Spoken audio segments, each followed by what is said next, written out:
కోలాటాలు పెద్ద పెద్ద తిరునాళ్ల సమయాల్లో దేవుళ్ల ఉత్సవాల్లో ప్రదర్శిస్తారు. కోలాటం అంటే కోలలతో పుల్లలతో నటనం లేక నరనం లేక తాండవం. కోలాటం ప్రక్రియలో జట్టు నాయకుడు, గరిడి, కోపు, ఎత్తుగడ, ఊసెత్తు, ముక్తాయింపు ఉంటాయి. కోలాట కర్రలు, గజ్జెలు, అంతెలు, కొరడా వాయిద్యాలు వాడతారు.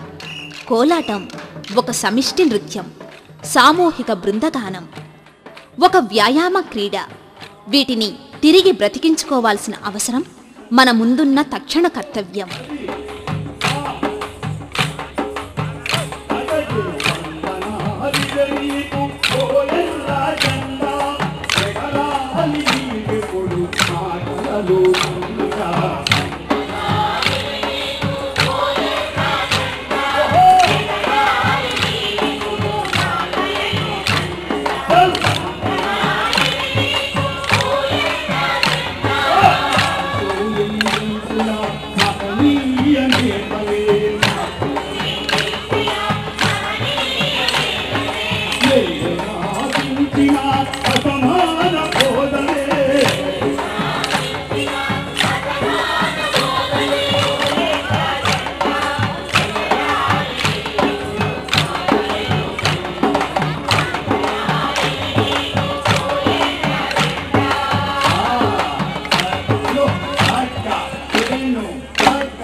ఈ కోలాటం ఎప్పుడన్నా తిరణాలు పురాణాలు వస్తే పిలుస్తారు.